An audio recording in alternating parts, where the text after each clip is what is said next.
Madame la maire, chers collègues, la ville de Rennes, depuis près de 15 ans, a fait le choix de donner au Blône un nouveau visage et de transformer ce quartier en un lieu désirable, accueillant, attractif pour toutes et tous les Rennais. Les choix d'aménagement retenus témoignent de cette ambition et de cet horizon solidaire et durable partagé avec les habitants. 1500 logements rénovés, 1500 logements accessibles, une Rambla pour redessiner le cœur du quartier, un généreux parc en réseau préservé, 3 groupes scolaires rénovés, de nouvelles aires de jeu comme les jardins slovènes, de nouveaux équipements publics comme le conservatoire, le Polyblône, le pôle santé, le pôle de l'économie sociale et solidaire. Notre engagement municipal dans ce quartier est tout à fait exceptionnel et hors norme.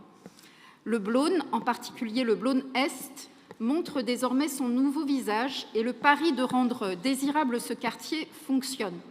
Une grande société bretonne de BTP y installera bientôt son siège social. Un groupe universitaire y développera son projet d'enseignement supérieur Rennéo.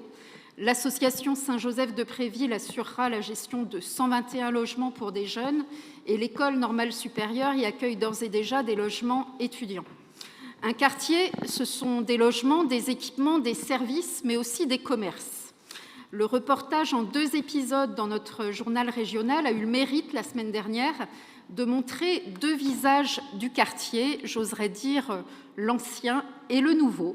Le quartier des années 60, dans le premier épisode, hérité de l'époque Fréville et des grands ensembles, à celui d'aujourd'hui, plus apaisé, plus respectueux du vert, qui s'inspire de la ville du quart d'heure de Carlos Moreno, une ville plus verte, de la proximité, plus accessible, ouverte et accueillante. Vous m'autoriserez à affirmer, Madame la maire, chers collègues, qu'il est grandement légitime de vouloir faire évoluer cette première image, historique mais datée, qui pèse lourdement sur le quartier du Blône aujourd'hui, comme en témoignent les images et propos que la presse a pu recueillir récemment. Alors, aménager le nouveau quartier du Blône passe nécessairement par un réaménagement des commerces du quartier. C'est le choix que nous avons fait, Madame la maire, un choix audacieux pour créer une nouvelle centralité piétonne sur la place Jean-Normand, un pari audacieux qui engage les Rennaises et les Rennais.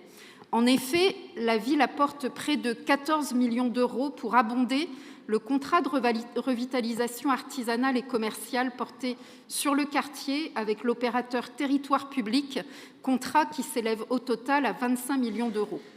À partir de 2024, ce vaste aménagement commercial va s'accélérer. À la place du centre commercial Taurinier, une cité artisanale pour des artisans du bâtiment commencera à sortir de terre, un bâtiment sobre en bois à faible consommation énergétique permettant de valoriser les savoir-faire professionnels. Un projet innovant accompagné par Rennes Métropole, la première pépinière artisanale. Un projet aussi né de la volonté des habitants qui ont souhaité répondre à la demande des artisans de notre ville qui pouvaient exprimer un besoin en locaux d'activité. À Sainte-Élisabeth, des logements jeunes actifs remplaceront d'anciennes cellules commerciales. Chacun connaît les tensions qui existent sur le marché du logement, en particulier pour les jeunes, à Rennes comme ailleurs, et le quartier du Blône doit prendre sa part aussi dans cet accueil et proposer des constructions de logements pour la jeunesse. Notre collègue Iris Bouchonnet l'a justement rappelé encore tout à l'heure. Au Landrel, une large allée recréera une connexion entre les quartiers de la Pommeraye et du Blône pour inciter les habitants aussi à traverser les quartiers sud, à cheminer par des mobilités douces et durables jusqu'à la place Jean-Normand. Des logements, en particulier accessibles aux seniors, seront édifiés en accord avec notre engagement ville amie des aînés. De nouveaux locaux d'activité et associatifs y seront aménagés. Et sur la place Jean-Normand, précisément, c'est une centralité commerciale complète qui est recréée grâce à la volonté municipale. Bouchers, boulangers, pharmaciens, opticiens, coiffeurs, banques, postes, restaurants. Plusieurs cellules sont d'ores et déjà en cours d'aménagement et commenceront à ouvrir dès le début de l'année 2024. Une grande surface à l'angle de la rue de Zagreb et de la rue de Roumanie prendra place vraisemblablement d'ici 2026. Le grand marché du Blône retrouvera son emplacement initial sur la Rambla et la place Jean-Normand dès ce début d'année 2024. Alors voilà, Madame la maire, chers collègues, sous l'impulsion municipale, avec la volonté de toute une majorité, le quartier du Blône continue sa mutation, sa transformation, pour faire revivre les commerces de proximité et attirer les habitants à l'échelle de la ville et de la métropole. 2024, vous l'avez compris, sera une grande année. Merci.